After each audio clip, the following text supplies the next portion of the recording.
आज के मेहमान। अथ स्वागतम् शुभ स्वागतम् अथ स्वागतम् शुभ स्वागतम् आनन्द मङ्गल मङ्गलम् आनन्द मङ्गल मङ्गलम् हितप्रियम् भारत भारतम् हितप्रियम् भारत भारतम् स्वागतम् शुभ स्वागतम् अथ स्वागतम् शुभ स्वागतम्। नमस्कार। हमारे मेहमान इस कार्यक्रम में आज हमारे मेहमान हैं जाने माने व्यंग चित्रकार और लेखक आबिद सुरती। आपसे बातचीत की है यूनुस खान ने। तो आइए सुनते हैं कार्यक्रम हमारे मेहमान। हमारे मेहमान प्रोग्राम में आप सभी का स्वागत है। मैं हूं आपका दोस्त यूनुस खान और आज का कार्यक्रम शुरू करते हुए न जाने क्यों मुझे बीते जमाने की धर्मयुग पत्रिका बहुत याद आ रही है।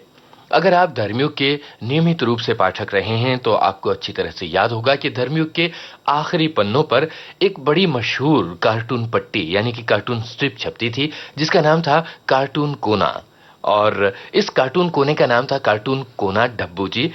इसी पर दाईं ओर एक नाम लिखा होता था। ये नाम भी इस कार्टून कोने की तरह बड़ा दिलचस्प था, आबिद सुरती साहब का। और आबिद सुरती साहब आज विविध भारती के स्टूडियो में हमारे साथ हैं।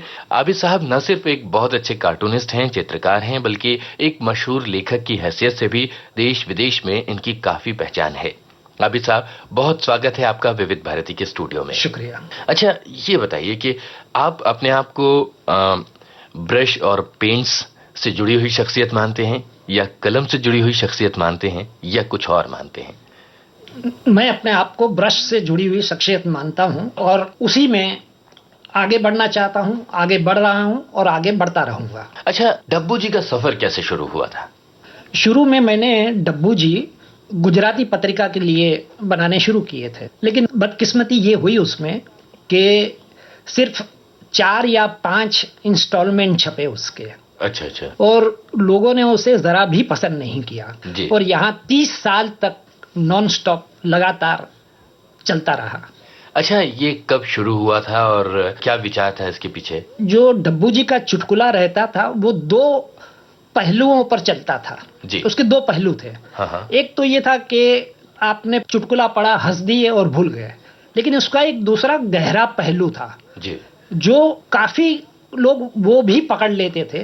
जैसे जिसमें से एक जो मेरे पाठक वर्ग काफी बड़ा था इसका, जिसमें से मतलब काफी बड़े बड़े लोग भी शामिल थे, जैसे कि ओशो, जिसे रजनीश के नाम से हम जानते हैं। अब जिस हफ्ते ये कार्टून छपता था उसके दूसरे हफ्ते ओशो अपने प्रवचन में उसको एनालाइज करते थे। अच्छा। ये बताने के लिए भक्तों को कि देखो ये जो डब्बू जी जो है वो क्या कहना, असली मकसद उसका कहने का क्या है। तो वो असली बात बताते थे। मिसाल के तौर पर मतलब ये कि मुल्ला नसीरुद्दीन जैसे कैरेक्टर जैसे है वैसे अपना डब्बू जी भी है जी। तो डब्बू जी एक बार एक मुर्गी लेकर आए जी। घर में बनाने के लिए। तो मुर्गी लेकर आ रहे थे तो चील ने झपट्टा मारा, झपट्टा मार के मुर्गी ले गई और डब्बू जी खिलखिलाकर हंसने लगे। अच्छा। तो लोग बड़े हैरान करे, बेवकूफ, बोले तेरी मुर्गी तो ले गए, वो चील झपट्टा मारकर ले गई तेरी मुर्गी और तू हंस रहा है। तो डब्बू जी ने कहा कि मुर्गी तो ले गई लेकिन रेसिपी तो मेरे पास है। तो ये चुटकुला एक लेवल पर तो बराबर है, लोग इसी तरह हंसते थे, कहका लगाते थे। ओशो ने उसका इंटरप्रिटेशन ये किया कि आज धर्म में से जो है आत्मा जो है निकल चुकी है और लोग जो है जैसे मुर्गी को लेकर वो चील बैठी हुई है उसी तरह धर्म को लोग चिपकाए बैठे हुए, जबकि आत्मा तो किसी और के पास। अच्छा, कोई रोचक घटना डब्बू जी से जुड़ी हुई हो या उसको क्रिएट करते हुए, उसको रचते हुए कभी कोई बड़ा दिलचस्प वाकया हो गया हो तो हमें बताइए। इसके जो आइडियाज जो थे, आइडियाज को क्रिएट करने के लिए मुझे काफी फंक्शंस में, काफी घरों में, भीड़ भाड़ में जाना पड़ता था। मतलब आपको अपना क्षेत्र काफी बढ़ाना पड़ा, काफी सोशल हो जाना पड़ा। और वहीं बातों बातों में से डब्बू जी के चुटकुले अपने आप ही निकल आते थे। कहीं बैठे हुए पार्टी में, दोस्तों में किसी ने चुटकुला सुना दिया तो मैं कहका लगा के हंस दिया, तो उसने कहा उल्लू के पट्टे ये तो तुमने ही तो दिया है डब्बू जी में। मतलब आप अपनी रची हुई चीज। हाँ, तो भूल जाता था मैं। लेकिन अब हमें अच्छी तरह से याद है कि आप घर से ये सोच कर आए हैं कि अपने सुनने वालों को वो फिल्मी गीत भी जरूर सुनवाएंगे। मुझे तो सबसे पहले सबसे ज्यादा प्रिय जो है वो शैलेंद्र का गीत है, दुनिया बनाने वाले क्या तेरे मन में समाई, कि ये कैसी दुनिया बना दी तूने, कैसा प्यार बना दिया, कैसे लोग बना दिए, कैसे खिलौने बना दिए। विविध भारती के दोस्तों, डब्बू जी बनाने वाले आबिद सुरती साहब को ये हैरत होती है कि दुनिया बनाने वाले ने कैसी ये दुनिया बनाई। आइए सुनते हैं शैलेंद्र जी का लिखा गीत, फिल्म तीसरी कसम। दुनिया बनाने वाले क्या तेरे मन में समाई, काहे को दुनिया बनाई तूने, काहे को दुनिया बनाई। दुनिया बनाने वाले क्या तेरे मन में समाई, काहे को दुनिया बनाई तूने, काहे को दुनिया बनाई।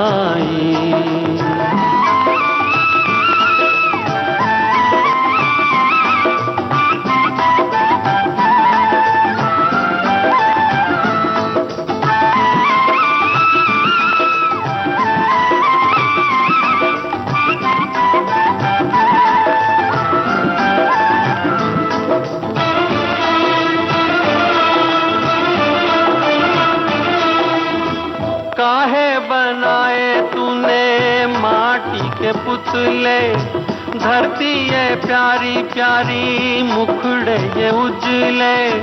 काहे बनाया तूने दुनिया का खेला, काहे बनाया तूने दुनिया का खेला, जिसमें लगाया जवानी का मेला। गुपचुप तमाशा देखे वाहर तेरी खुदाई, काहे को दुनिया बनाई तूने, काहे को दुनिया बनाई। दुनिया बनाने वाले क्या तेरे मन में समाई, काहे को दुनिया बनाई तूने, काहे को दुनिया बनाई।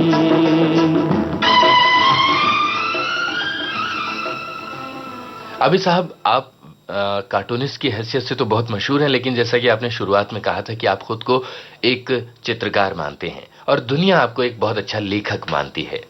ये बताइए कि ब्रश से कलम तक का ये जो आपका सफर है, ये कैसे शुरू हुआ? आपने लिखना कैसे शुरू किया? मुझे पेंटिंग से आमदनी नहीं थी, तो मैंने ये राइटिंग का ले लिया ताकि राइटिंग से मुझे इनकम हो, और वो इनकम मैं पेंटिंग में लगाता था। फिर भी इनकम कम पड़ती थी तो मैं कार्टून बनाने लगा, तो कार्टून से जो आमदनी हुई वो भी इसमें लगा दी। अब पहला उपन्यास जब मैंने लिखा था तो मुझे ये भी पता नहीं था कि मतलब ये सही है या नहीं, क्योंकि लिटरेचर से मुझे कोई ताल्लुक नहीं था, न मैंने किसी राइटर को पढ़ा था। जैसे लोग आजकल जो है राइटर बनने से पहले प्रेमचंद पढ़ते हैं या शरद चंद्र पढ़ते हैं या बड़े बड़े लेखकों को जानते हैं, समझते हैं। मैंने यूं ही एक बार सोचा कि भाई ये इस लाइन में कुछ आमदनी हो सकती है, तो बैठ के मैंने एक उपन्यास लिख डाला जी। लिखने के बाद में करीबन 500 पन्ने हो गए। तो मैं सोच में पड़ गया कि मैं इसका क्या करूं, मैं अब कौन खरीदेगा इसको। तो मैंने एक घर के अंदर वो सारे पन्नों का ढेर लगा के रखा हुआ था, और हमारे पड़ोस में एक रद्दी वाला रहता था जो उसकी नजर उस पर थी। तो एक बार आया, बोले आबिद भाई ये क्या है सब, ये यहाँ क्यों रखा हुआ है? तो मैंने कहा भाई ये वैसे ही पड़ा है, ले जाओ तुम। और हाँ, पहला उपन्यास जिसका नाम था टूटे हुए फरिश्ते, जो पहले गुजराती में आया था, उसके बाद में हिंदी में आया। तो उस रद्दी वाले की लिंक जो थी वो एक प्रकाशक के साथ थी। ये भी एक सामाजिक व्यंग्य है। तो उसने वो जो रद्दी उठाई तो पढ़ने लगा, पढ़ने का ये तो बहुत बढ़िया उपन्यास है जी, ये तो छप सकता है। तो मैंने कहा छपवा दे तू। तो वो लेके उस प्रकाशक के पास गया, मैं नहीं गया था, मैं वो गया, उसने वहां दिया, वहां फौरन अप्रूव हो गया और छप गया। वो छपने के बाद वो बड़ा चर्चित रहा उपन्यास। तो बातचीत से ऐसा लग रहा है कि आपने अच्छे खासे गर्दिश के दिन देखे हैं। कैसे थे वो दिन? गर्दिश के दिनों में भी बड़े बड़े चुटकुले होते थे। मसलन एक दौर ऐसा आया था कि जैसे मेरी इनकम के जितने जरिए थे वो सारे बंद हो चुके थे। पेंटिंग तो बिक ही नहीं रहे थे। पब्लिशर जो था वो हमारे शहर सूरत का था, सूरती सरनेम जो नाम जो है मेरा उसी पर से। तो सूरत में जो प्रकाशक था, वहाँ सूरत में बाढ़ आ गई तापी नदी के अंदर जी। तो उस दौर के अंदर सूरत शहर ही करीब करीब मतलब बह गया था उसके अंदर। ओहो। तो प्रकाशक ने मुझे खत लिखा कि आबिद भाई, सारा शहर डूब रहा है लेकिन आपकी किताबें तैर रही है। तो इस तरह के व्यंग गर्दिश में भी चलते रहते थे जी। तो उन्हीं दिनों में घर में कुछ रंग पड़े हुए थे तो मैंने दीवारों को कैनवास बना दिया था। अच्छा। वो सारी दीवारें पेंट कर दी, छत पेंट कर दिया, फ्लोर को पेंट कर दिया, फर्श को भी। फिर कुछ नहीं मिला तो फिर बर्तन बचे हुए थे, बर्तनों को भी मैंने रंग डाला। तो इसमें वो जो पेंटिंग जो क्रिएट किया था तो वो ऐसा लग रहा था जैसे, एक मिसाल दे रहा हूं कि एक आदमी बैठा हुआ है दीवार से टेक लगाकर, तो वो आदमी मैंने आधा दीवार पर बनाया था और आधा फर्श पर। जैसे उसकी टांगे फैली हुई है तो वो फर्श पर बनाई थी। तो फर्श, दीवार, छत ये सब एक हो गया। जी जी। तो इस तरह बनाते बनाते जब मैं दरवाजे तक आया तो हमारा पड़ोसी सोच में पड़ गया कि भाई यहाँ से हमारे घर में आएगा कि उसके घर में जाएगा। तो हमारा मकान मालिक आया, वो बड़ा नाराज हुआ वो देखकर सारी हालत। तो उसने भी चुटकुला मारा कि आबिद भाई, इसको यहाँ से दरवाजे से बाहर निकाल कर अगर कब्रिस्तान तक ले जाना है तो खर्चा मैं दूंगा। जी। ये उन दिनों की सारी यादें हैं। अभी साहब, जो गर्दिश के खाली खाली दिन थे, क्या उन दिनों में आप कोई गीत गुनगुनाया करते थे? तब मैं गीत भी गुनगुनाता था और रेडियो भी सुनता था। और तब मेरा प्रिय गीत जो था वो था मेरे नैना सावन भादो, फिर भी मेरा मन प्यासा। मेरे नैना सावन भादो, फिर भी मेरा मन प्यासा, फिर भी मेरा मन प्यासा। मेरे नैना सावन भादो, फिर भी मेरा मन प्यासा, फिर भी मेरा मन प्यासा।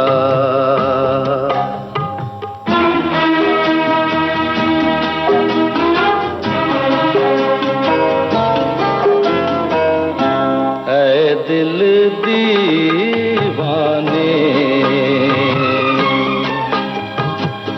खेल है क्या जाने, दर्द भरा ये गीत कहाँ से इन होठों पे आए, दूर कहीं ले जाए।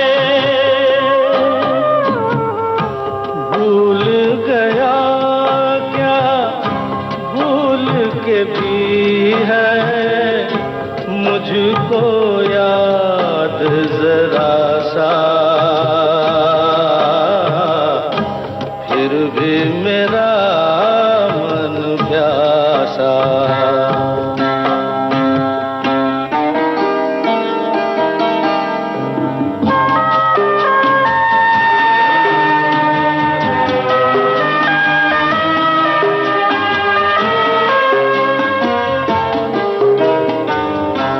बात पुरानी है, एक कहानी है, अब सोचूं तुम्हें याद नहीं है, अब सोचूं नहीं भूले वो सावन के झूले। रुत आए रुत जाए देकर झूठा दिलासा, फिर भी मेरा मन प्यासा।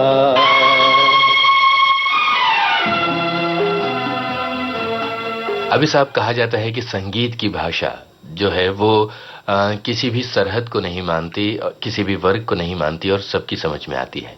संगीत की भाषा से अब आप हमारे सुनने वालों को क्या कहना चाहते हैं? संगीत की भाषा बिल्कुल सही है, लेकिन साहित्य की भाषा भी वैसी है जी। चित्रकारी की भाषा भी वही है, क्योंकि यहाँ भी तो सरहदें नहीं है। जी, लेकिन संगीत जो है वो आम आदमी तक भी पहुंच जाता है। जाके यहाँ का संगीत जो है पाकिस्तान में बहुत ही पॉपुलर है, बहुत ही लोकप्रिय है। हाँ जी। वहाँ के लोग गुनगुना, अब वहाँ का पाकिस्तान का कोई गाना, कोई गीत कभी कभी यहाँ इतना पॉपुलर हो जाता है कि सरहदों का अंदाज ही नहीं रहता। हम भूल जैसे जाते मुझे हैं। याद है कि एक गाना हवा हवा जी, मुझको भुला दे, हाँ जी, पता बता दे, जो आया था काफी लोकप्रिय हुआ था। और हिंदुस्तान में तो हवा की तरह ही चला था वो गाना। तो जैसे मुझे जो पसंद है, तू प्यार का सागर है, तेरी एक बूंद के प्यासे। क्या बात है। एक बार फिर आपने शैलेंद्र जी का लिखा गीत चुना है और फिल्म सीमा का ये गीत है, आइए सुनते हैं।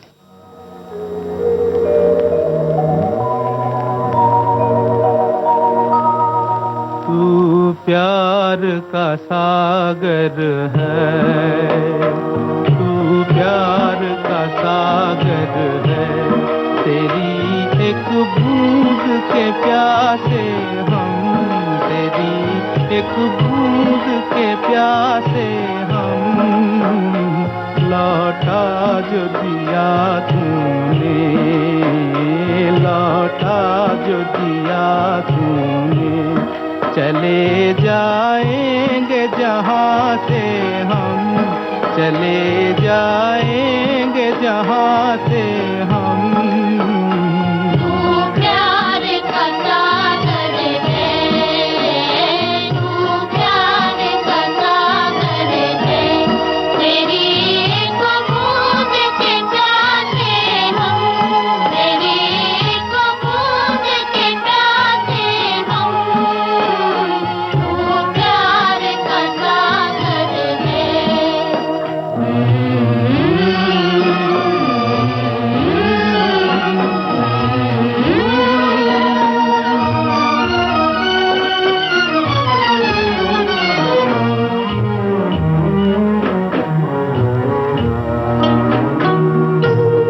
घायल मन का पागल पंछी, उड़ने को बेकरार, उड़ने को बेकरार, पंख है कोमल, आँख है धुंधली, जाना है सागर पार, जाना है सागर पार। अब तू ही से समझा, अब तू ही से समझा, राह भूले थे कहाँ से हम, राह भूले थे कहाँ से हम। तू प्यार का सागर है, तेरी एक बूंद के प्यासे हम, तेरी एक बूंद के प्यासे हम, तू प्यार का सागर है।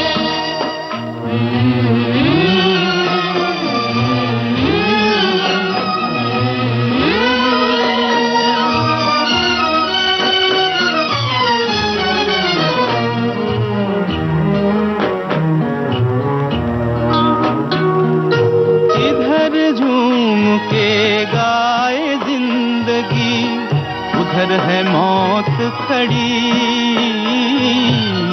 उधर है मौत खड़ी, कोई क्या जाने कहाँ है सीमा, उलझन आन पड़ी, उलझन आन पड़ी। कानों में जरा कह दे, कानों में जरा कह दे, कि आए कौन दिशा से हम, कि आए कौन दिशा से हम। तू प्यार का सागर है, तेरी एक बूंद के प्यासे हम, तेरी एक बूंद के प्यासे हम। तू प्यार का सागर है, तू प्यार का सागर है। विविध भारती के स्टूडियो में आज हमारे साथ हैं मशहूर कार्टूनिस्ट, चित्रकार और लेखक आबिद सुरती साहब। आबिद साहब, जब किसी मशहूर शख्सियत के बारे में हमें कुछ चीजें पता चलती हैं, उनका काम हम देखते हैं, जानते हैं, तो उनकी जाती जिंदगी के बारे में जानने की बड़ी इच्छा होती है। आप हमें ये बताइए कि आप किस शहर से हैं और आपका बचपन कैसा बीता? जैसा कि मेरा नाम बताता है, सुरती, जी तो यानी कि मैं सूरत शहर का रहने वाला हूँ। जी और वहीं से आज़ादी से पहले जो माइग्रेशन शुरू हुआ, तब कुछ लोगों में बड़ा डर था कि जो हिंदुस्तान बनेगा यहाँ, तो वो सिर्फ हिंदुओं का मुल्क होगा। जी। ऐसी मुसलमानों में कुछ दहशत थी, इसीलिए मुसलमान भागे जा रहे थे यहाँ से। काफ़ी मुसलमान पाकिस्तान चले गए और हम लोग बम्बई तक आए। लेकिन मेरे जो पिताजी जो थे वो नेशनलिस्ट थे, जी कांग्रेस के साथ जुड़े हुए थे। हमारी दादी जो थी, उन्होंने सूरत में ये मूवमेंट शुरू किया था, चरखा मूवमेंट। हम्म, मुस्लिम औरतों को चरखे तक लाने वाली मेरी दादी थी। अच्छा अच्छा। और जब गांधी जी दांडी कूच के लिए निकले थे, तो सवेरे 5 बजे उठकर वो हमारे वहां से यहाँ से जहाँ से गुजरने वाले थे, वहां जाकर वो खड़ी रह गई। जी गांधी जी, कई भीड़ थी, काफी लोग थे, तो मतलब 5 बजे उठकर जाना, तो कितनी डेडिकेटेड होगी वो महिला। जी जी और गांधी जी जब वहां से गुजरे, तो उन्होंने देखा कि एक मुस्लिम महिला खड़ी हुई है भीड़ में अकेली, जी सारे पुरुषों की भीड़ के अंदर एक मुस्लिम महिला। तो गांधी जी उसके पास गए और हाथ जोड़े, नमस्कार किया, उसने भी नमस्कार किया। तो ये मेरी दादी की जिंदगी की कमाई थी जी जी कि गांधी जी मेरे पास रुके और मुझे नमस्कार किया। बस क्या बात। आखिर तक जो भी घर में मेहमान आता था, उनको ये किस्सा सुनाते थे कि देखो गांधी जी आए थे मेरे पास, हाथ जोड़े थे, नमस्कार किया था और आगे बढ़ गए थे। तो हम लोग सूरत शहर से वहां से तो निकले, बंबई तक आ गए। और बंबई में हमारा कुंबा काफी बड़ा था, तो ये फैसला किया गया कि भाई पाकिस्तान चले जाए। तो पिताजी ने और दादी ने मना कर दिया, तो बाकी सारा कुंबा जो था सब पाकिस्तान चले गए, हम लोग यहाँ रह गए। आप क्या करना चाहते थे बचपन में? हाँ। आपने अपने लिए क्या सपना बुना था? मेरे बचपन से ही मुझे चित्रकार बनने का सपना था, और उसमें कुछ बुजुर्ग लोग ऐसे आ गए जिंदगी में, जिन लोगों ने मुझे पूरा सहयोग दिया। कभी घर वालों ने इस बात का एहसास नहीं दिलाया कि चित्रकारी के अलावा कुछ अच्छे प्रोफेशंस भी हैं जिनको लोग ये मानते हैं कि वो चित्रकारी से बड़े प्रोफेशंस हैं? घर वाले तो हमेशा से ही ये उम्मीद लगाए रहे कि बेटा वकील बन जाए या डॉक्टर बन जाए। जी लेकिन मतलब आखिर तक वो लोगों को आज भी वही अफसोस है कि मैं वकील के डॉक्टर नहीं बना। अरे जी तो इसका तो कोई इलाज नहीं है, क्योंकि एक बच्चा जो है उसके मन में जो बनने का है, जो उम्मीद है उसकी, अगर आप उस उम्मीद को तोड़ दोगे तो बच्चे की जिंदगी फिर वो नहीं रहेगी कि जो वो बनना चाहता है, जो करना चाहता है, उससे फिर मायूस होकर बड़ी पेसिमिस्टिक लाइफ जिएगा वो। अभी साहब, आपसे बातचीत करके ऐसा लगता है कि बच्चों के लिए आपके मन में एक खास जगह है। आपने बच्चों के लिए कुछ किताबें लिखी हैं, बच्चों के बारे में काफी सोचा है। आपकी कार्टून स्ट्रिप एक जमाने में पराग में काफी मशहूर थी। क्या आपने कभी सोचा था कि जो कार्टून स्ट्रिप्स हैं एक आगे के दौर में कॉमिक्स में बदल जाएंगी और एक बड़ा बाजार खड़ा हो जाएगा? मैं करीबन 10 साल का था, तब मुझे याद है कि बड़ी मुश्किल से कहीं फटा टुकड़ा किसी कॉमिक का कहीं नजर आ गया तो ओहो यार, बहुत बड़ी बात हो गई। जी अच्छा, ये कॉमिक भी आते कहाँ से थे? यहाँ तो छपते नहीं थे। हाँ जी। तो जो विदेश से, जो ये दूसरे महायुद्ध की बात कर रहा हूँ, जो सैनिक जो आते थे, अंग्रेज सैनिक जो यहाँ से गुजरते थे, तो वो कॉमिक्स लेकर आते थे। ओहो। और वो पढ़ते थे, पढ़ के फेंक दिया खिड़की से, ट्रेन में से। तो वो हम लोग ट्रेन के पीछे दौड़ते थे और वो कॉमिक झपट लेते थे जी। तो इतनी अहमियत थी उस कॉमिक की। और फिर उसी कॉमिक को मैं लाकर उसकी नकल करता था बैठकर। तो नकल करते करते धीरे धीरे वो पकड़ में आ गई चीज कि भाई मिकी माउस है, तो मिकी माउस को बनाने का तरीका क्या है।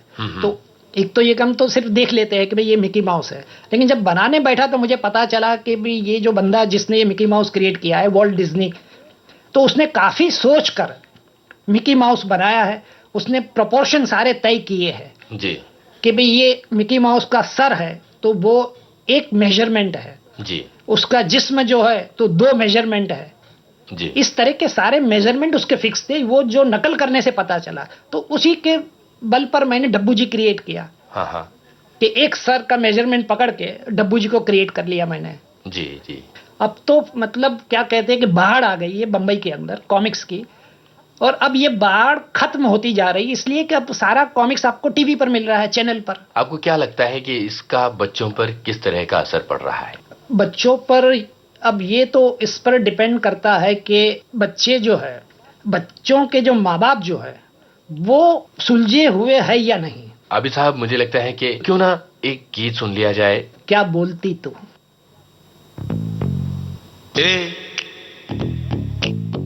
क्या बोलती तू।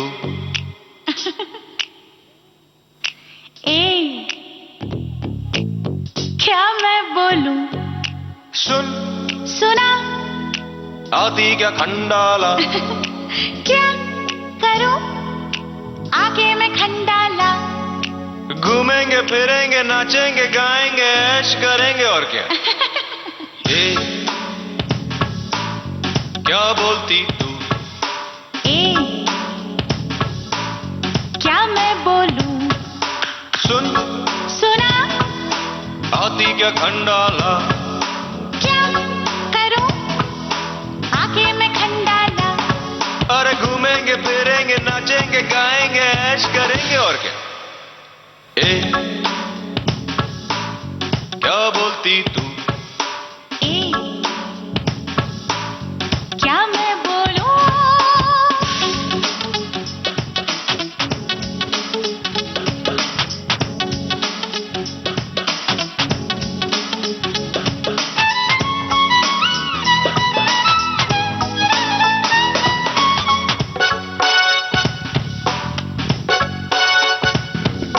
बरसात का सीजन है खंडाला जाके क्या करना।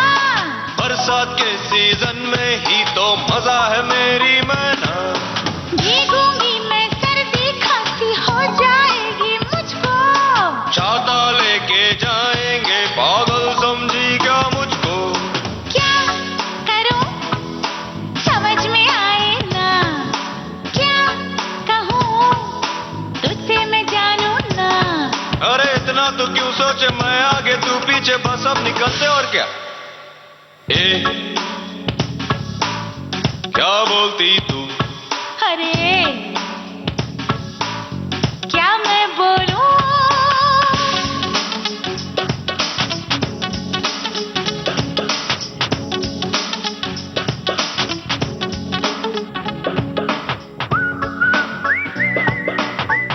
अपने रेडियो सेट पर आपने ट्यून किया है प्रोग्राम हमारे मेहमान, और आज इस प्रोग्राम में हमारे मेहमान हैं जाने माने व्यंग्य चित्रकार और लेखक आबिद सुरती।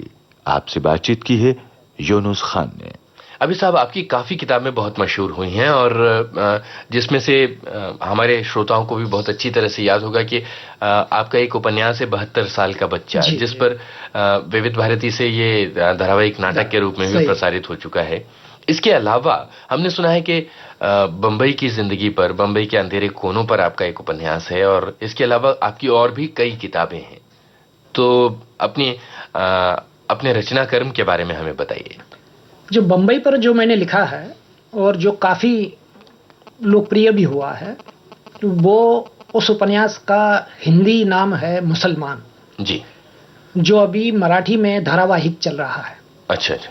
अच्छा, ये उपन्यास जो है मैंने बचपन के उन दिनों को लेकर लिखा है जब मैं डोंगरी पर रहता था जी। और डोंगरी जो था वो ये गुंडागर्दी का तब सबसे बड़ा अड्डा था।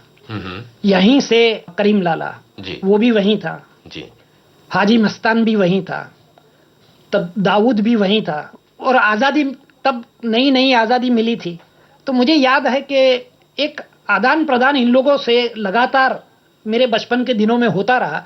इन सारी बातें जो मैंने नज़रों से देखी थी, इन बातों को मैंने उस उपन्यास में ले लिया है, सारी बातों को। और एक साहब जो थे, जो मेरे साथ डोंगरी में रहते थे, ये उपन्यास का जो थीम जो था उसकी बात कर रहा हूँ, तो वो जो साहब जो थे वो भी एक कमरे में रहते थे, वो भी जॉइंट फैमिली के साथ रहते थे जैसे मैं रहता था। वो भी एक ही मस्जिद में, जहां मैं नमाज पढ़ता था वहां वो भी आते थे नमाज पढ़ने। जिस स्कूल में मैं पढ़ता था उसी स्कूल में वो भी पढ़े। लेकिन उनका रास्ता जो था वो अलग हो वो गया। दाऊद का रास्ता था, और मेरा रास्ता जो था वो क्रिएटिव रास्ते पर मैं आगे बढ़ गया। तो इस उपन्यास का थीम ये है कि क्या बात है ये, कि एक ही माहौल है, एक ही मतलब सारे संजोग है, फिर भी दो लोग, दो रास्ते कैसे बदल जाते हैं। जी तो ये पूरा उपन्यास उसी पर है। और इसी में मैंने बताया है मुस्लिम कौम की जो हालत इस वक्त जो है, जरूरत तो ये है कि इनकी इकोनॉमी को ठीक किया जाए, इनको एजुकेशन दिया जाए, ताकि ये थोड़े से उभर कर ऊपर आए। जी। तो ये सारे मसले मैंने लिए हैं। इसके अलावा आपके कुछ यात्रा वर्णन है, गजलों की किताब है। यात्रा पर मैं जब जापान गया था तो वहाँ जो देखा, वहाँ एक एक्सपो 70 करके मेला लगा था जापान में, ओसाका में। तो वहाँ एज ए डिजाइनर मुझे भेजा गया था। जी। तो उन लोगों ने मुझे 1 हफ्ते का भत्ता दिया था, यानी कि 5 स्टार होटल में रहना, ये वो। तो मैंने उन लोगों से कहा कि भाई 5 स्टार होटल के बजाय आप मुझे कैश दे दो, तो मैं किसी राम भरोसे में ठहर जाऊंगा जी जी। और ज्यादा दिन मैं जापान देख सकूंगा। तो उन लोगों ने मुझे वहां कैश पैसे दे दिए।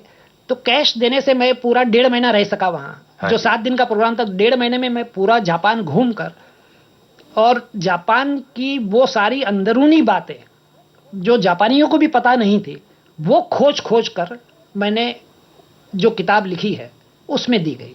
क्या नाम है उस किताब का? उसका नाम था, मैंने ओरिजिनल गुजराती में लिखी थी ये किताब, एक झलक जापान की। और इसी नाम से हिंदी में भी है, जी। इसी नाम से मराठी में भी है, कन्नड़ में भी है, कई जबान में है ये।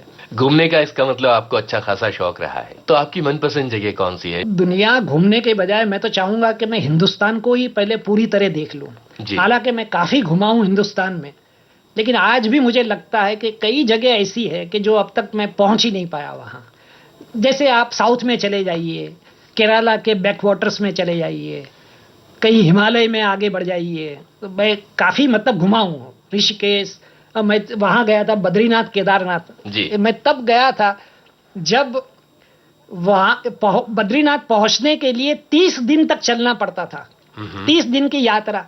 तो मैं तो मुसलमान था, मैं जा रहा था आर्ट के नजरिए से, कुदरत को देखने के लिए, नजारे ये सब देखने के लिए जी। कि भाई ये क्या है, जी।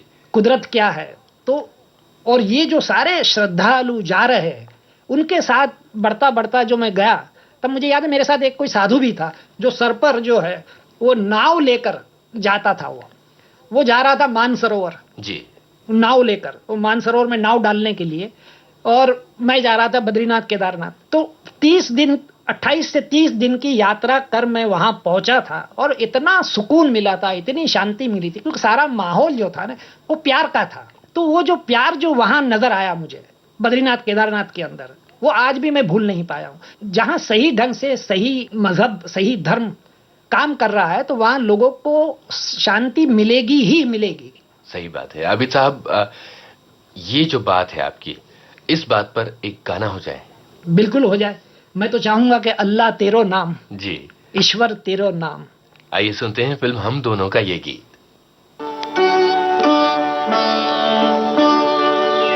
अल्लाह तेरो नाम, ईश्वर तेरो नाम, अल्लाह तेरो नाम, ईश्वर तेरो नाम, सबको सन्मति दे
अच्छा आबिद साहब, आप इतने सालों से मुंबई में हैं और मुंबई एक ऐसा शहर है जो फिल्मों के लिए, जो पर्दे पर झिलमिलाती तस्वीरों के लिए माना जाता है। पूरे हिंदुस्तान से लोग यहाँ जब आते हैं तो फिल्मों में शामिल होने का एक सपना लेकर आते हैं।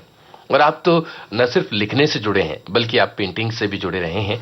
क्या कभी आपका मन नहीं ऐसा हुआ कि इस हिस्से में भी जरा अपने आप को आजमाया जाए? मुझे जो मौके मिले फिल्म में, वो किसी ने मेरा उपन्यास पढ़ लिया तो उसने बुला लिया, या किसी ने कहानी पढ़ ली तो उसने बुला लिया जी। जैसे एक मिसाल दूंगा राज कपूर की जी। उन्होंने मेरा एक उपन्यास पढ़ा था दौड़ करके, तो उसने फौरन मुझे बुला लिया, तो मैं पहुंच गया उनके पास। उन्होंने कहा कि भाई आपका जो अभी धारावाहिक चल रहा है, आपका यहाँ तक 3-4 इंस्टॉलमेंट छपे थे। जी जी। तो उन्होंने कहा कि यहाँ तक आया हुआ है। मैंने कहा बिल्कुल सही। फिर उन्होंने कहा कि फिर यहाँ से ये ऐसे आगे बढ़ेगा। मैंने कहा बिल्कुल सही। फिर बोले क्लाइमेक्स यहाँ बनेगा। मैंने कहा वो भी सही। उन्होंने कहा फिर एंड यहाँ होगा। मैंने कहा वो भी सही। अरे उन्होंने कहा डन। यानी वो आदमी की सोच जो थी जी, वो इतनी करेक्ट थी कि पूरा उपन्यास उसने भाप लिया कि ये यहाँ से आगे बढ़ा है तो यहीं चल के खत्म होगा। जी जी। बात पक्की हो गई, सब हो गया। तब बॉबी फिल्म बन रही थी। अच्छा अच्छा। तो और मुझसे राज साहब कहा करते थे कि आबिद भाई ये बॉबी फिल्म जो है ये 2 हफ्ते की फिल्म है, किसी तरह बिक जाती है। ये पर्सनल लेवल की बात थी, अंदरूनी बात, कि 2 हफ्ते की फिल्म है, ये किसी तरह सर से निकल जाती है तो इसको हम सेट पर ले जाते हैं। जी जी। इसके लिए उन्होंने धर्मेंद्र से बात की, विनोद खन्ना से। उस दौर के अंदर विनोद खन्ना, मुमताज को मेरे सामने फोन किया कि एक बहुत बढ़िया सब्जेक्ट आया और अगली फिल्म जो है उसमें हम आपको हीरोइन बनाना चाहते हैं। ये मेरे सामने सारी बात हुई। जी जी। ये सब यानी उनको ये अंदाजा ही नहीं था, यानी इतने साल के तजुर्बे के बाद ये शख्स राज कपूर ये अंदाजा नहीं लगा सका कि एक सोने की खान पर वो बैठा हुआ है बॉबी। जी। और बॉबी जो रिलीज हुई किसी तरह बिकी और रिलीज हुई और पैसे की बरसात शुरू हो गई आरके स्टूडियो के अंदर। तो फिर राज साहब ने मुझसे कहा कि आबिद भाई अब हम आपका सब्जेक्ट नहीं बना सकते क्योंकि आपका थोड़ा हटकर है। अब मुझे फिर से मतलब वही कोई प्रेम कहानी पकड़नी पड़ेगी। बात वही रुक गई जी। अच्छा, उसके बाद में ये हुआ कि फिर नए सब्जेक्ट की तलाश शुरू हुई और कोई बना दिया शब्द सत्यम शिवम सुंदरम, ये वो जो भी बन गया। उसके बाद में फिर नए सब्जेक्ट की तलाश शुरू हुई जी। तो राज साहब ने कहा कि भी वो सुरती साहब को बुलाओ, उसका सब्जेक्ट अभी पड़ा हुआ है मेरे पास। तो इस तरह करीबन 20 साल तक ये कहानी का सिलसिला चलता रहा राज कपूर के साथ। ओहो। जब भी नई फिल्म का जो सिलसिला शुरू हुआ तो उन्होंने कहा सुरती साहब को बुलाओ। जी। तो कहानी जो थी उनको ऐसी चुभी हुई थी, मतलब अंदर तक उतरी हुई थी कि वो भूल नहीं पाए। आखिरी बार करीब 88-89 के अंदर अब उनको लगा कि फोन करेंगे तो आबिद भाई आने वाले नहीं है। अब मेरे लिए जो चुटकुला बन गया जी जी। कि आरके से फोन आता था तो मैं हंसने लगता था। तो उन्होंने अपने बेटे डब्बू को और एक मिस्टर चौकसी करके थे इंदौर के, उन दोनों को मेरे घर भेजा। बोले आबिद सबको बुला के लेकर आओ। तो मैं आरके स्टूडियो पहुंचा तो सब तैयार, म्यूजिक तैयार, पोस्टर डिजाइनें बन रही थी मेरी फिल्म के लिए, मेरी कहानी पर बनने वाली फिल्म के लिए। और मुझे अकाउंट सेक्शन में भेजा गया तो वहां मेरे लिए ये 20 साल के बाद पहली बार मुझे चेक दिया गया जी, साइनिंग अमाउंट 20 साल। हाँ, और राज साहब ने कहा कि अमित भाई मैं दिल्ली जा रहा हूँ, लौटने के बाद इसको फौरन सेट पर ले जाते हैं। और वो बंदा दिल्ली से लौटा ही नहीं।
जाने कहाँ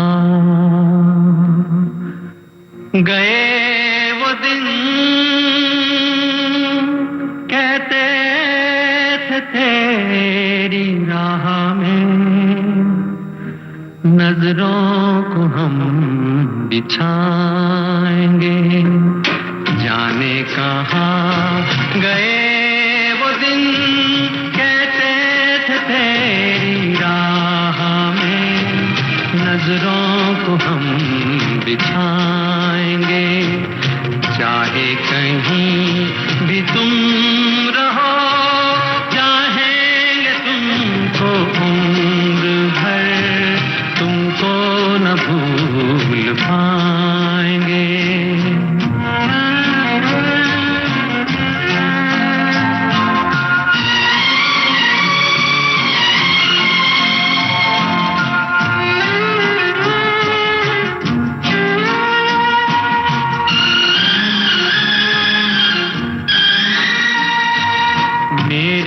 कदम जहाँ पड़े, सजदे किए थे यार ने। मेरे कदम जहाँ पड़े, सजदे किए थे यार ने। मुझको रुला रुला दिया जाती हुई बहार ने। जाने कहाँ गए वो दिन, कहते थे तेरी राह में नजरों को हम बिछाएंगे। चाहे कहीं भी तुम रहो, चाहेंगे तुमको उम्र भर, तुमको न भूल पाएंगे।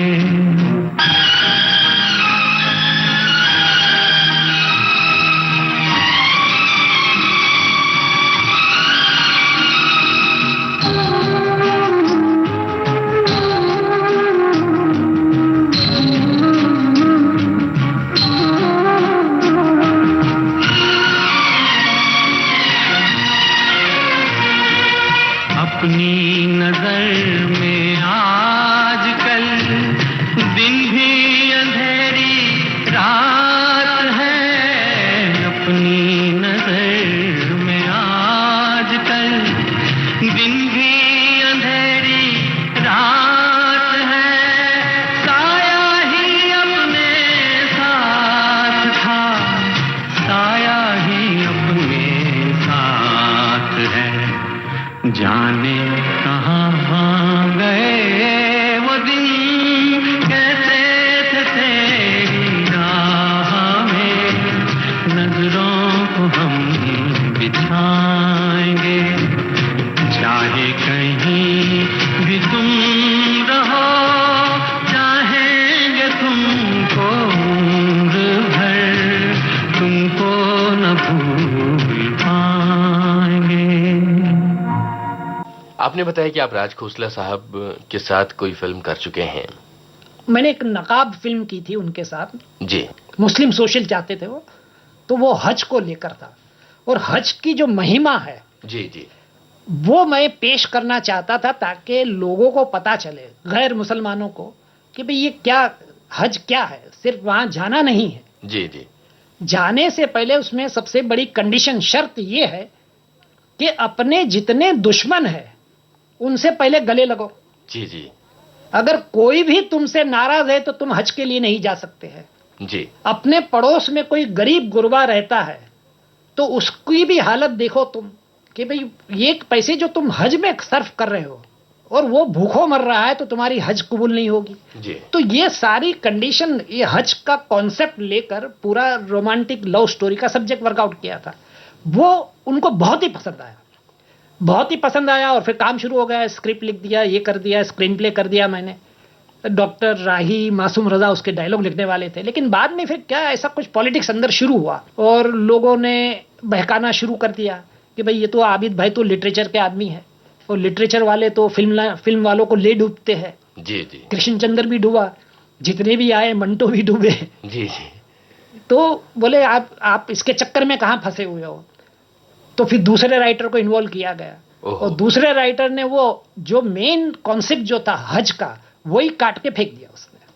जी। और तो फिर पूरा मैंने राज साहब से कहा कि भाई फिर मेरा नाम देने की क्या जरूरत है, आपको जो चीज पसंद थी, जिस पर आपने कहानी पसंद की, आपने वही मुद्दा जो है हटा दिया इसमें। तो कहा कि नहीं, अब कुछ जरा नएपन से हम सोच रहे हैं, ये कर रहे हैं, और आप कोऑपरेट कीजिए हमें। हमने कहा हम कोऑपरेट करने के लिए तैयार है, यार दिल चीज क्या है, जान ले लीजिए आप, क्या बात है, क्या बात। लेकिन ये सुधारिए। जी जी। लेकिन उन्होंने नहीं सुधारा, तो हम दिल चीज क्या है सुन लेते हैं। चलिए सुनते हैं उमराव जान फिल्म का ये नगमा। दिल चीज क्या है आप मेरी जान लीजिए,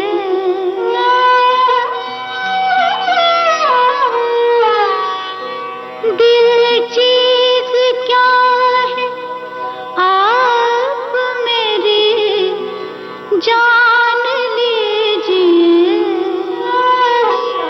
बस एक बार मेरा कहा, बस एक बार मेरा कहा मान लीजिए, बस एक बार मेरा कहा मान लीजिए, दिल चीज क्या है आप मेरी जान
दीवारों दर को गौर से, दीवारों दर को गौर से पहचान लीजिए, दीवारों दर को गौर से पहचान लीजिए, दिल चीज क्या है आप मेरी जान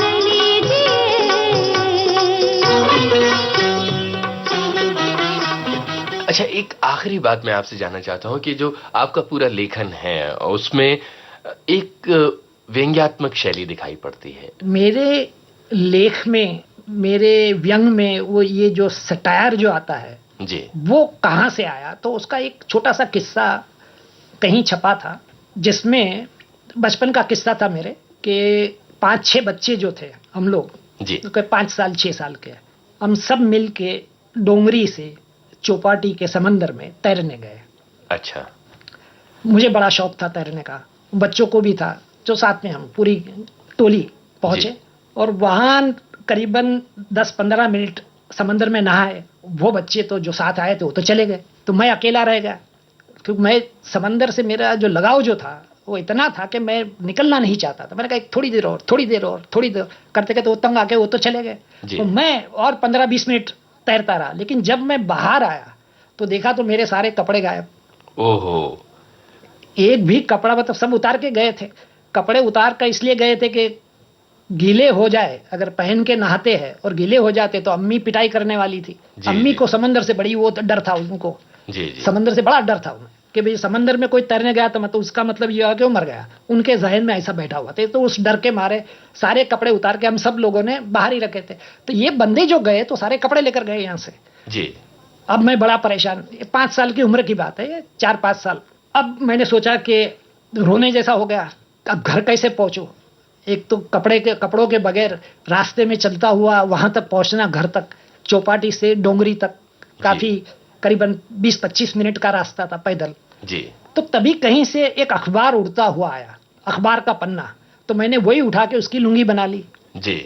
अखबार के पन्ने की, और वैसे ही लपेट कर धीरे धीरे धीरे बढ़ते बढ़ते घर की ओर बढ़ा। तो ओपेरा हाउस सिनेमा तक आया, थिएटर तक, कि कुत्ता पीछे पड़ गया। और तो कुत्ता पीछे पड़ा और जब मैं दौड़ा तो अखबार की लुंगी भी उड़ गई। और फिर मैं पहुंचा, किसी तरह घर पहुंचा, तो वहां बच्चे लोग जो लंगोटे दोस्त थे वो मेरी चड्डी और ये शर्ट और लेके मजाक कर रहे थे मेरा जी। और मैं गिड़गिड़ाता रहा, अरे भैया अब तो दे दो, अब तो दे दो, अम्मी पीटेगी मुझे, एकदम से कपड़े वगैरह कैसा। तो फिर उन्होंने तरस खा के दे दिया। ये वाकया पढ़कर वो साइकेट्रिस्ट ने कहा कि उन बच्चों ने तुम्हारा कार्टून बनाया, आज तुम सारी दुनिया का कार्टून बना रहे हो। क्या बात। ये बदला ले रहे हो उस दिन का। ये बड़ा प्यारा सा मीठा सा बदला है। अभी साहब, तमाम बातों के बाद आपको क्या लगता है कि जीवन के इस मोड़ पर आप अपने काम से, अपनी जिंदगी से, हालात से खुश हैं? बहुत, यानी टोटल जिसे कहते हैं, पूर्ण रूप से संतुष्ट हूँ जी। जीवन से, काम से, और आज भी मतलब मैं उतना ही बल्कि ज्यादा काम कर रहा हूँ। जैसे जैसे उम्र बढ़ती जा रही है वैसे वैसे काम भी उतना ही बढ़ता जा रहा है। सामान्यतः ये माना जाता है कि 60 के बाद आदमी सठिया जाता है, तो मेरे साथ बिल्कुल उल्टा हुआ है कि जैसे जैसे उम्र बढ़ती जाती है दिमाग और शार्प होता जाता है, पैना होता जाता है, और पैना होता जाता है। और हर फील्ड में आज भी मैं उतना ही काम कर रहा हूँ जितना पहले करता था। हमारी तो यही तमन्ना है आबिद साहब कि आपकी रचना धर्मिता इसी तरह से जारी रहे। बहुत अच्छी किताबें आप हमें दें, बच्चों के लिए भी लिखें, बहुत अच्छे चित्र बनाएं और आपके कार्टून्स जो हैं वो सारी दुनिया तक पहुंचे। दिल तो नहीं कर रहा है कि आपसे इजाजत लें, इसलिए चलते चलते एक ऐसा गीत आपको सुनवाते हैं जो इजाजत लेने और न लेने के बीच की बात कहता है। क्या बात है, क्या अभी न जाओ छोड़कर के दिल अभी भरा नहीं। बहुत बहुत शुक्रिया हमारे स्टूडियो में आने का और हमसे अपने इतने सारे अनुभव बांटने का। नमस्ते। नमस्ते।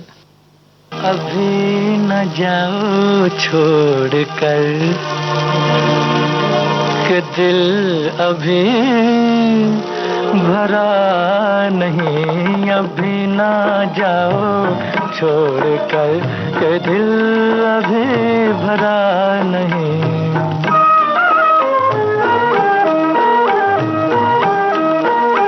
अभी अभी तो आई हो, अभी अभी तो, अभी अभी तो आई हो, बहार बन के छाई हो। हवा जरा महक तो ले, नजर जरा बहक तो ले, ये शाम ढल तो ले जरा,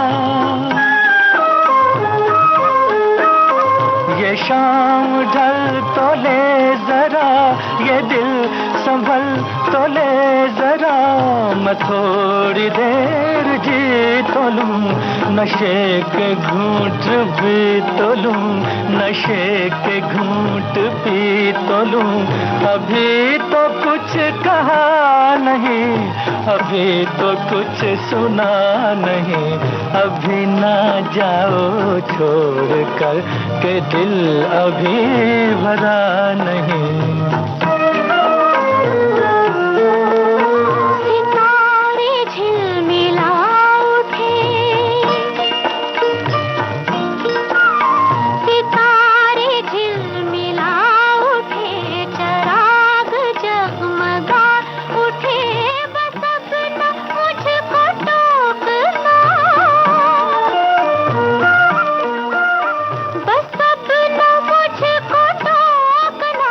हमारे मेहमान इस कार्यक्रम में अभी आप जाने माने व्यंग्य चित्रकार और लेखक आबिद सुरती से यूनुस खान की बातचीत सुन रहे थे।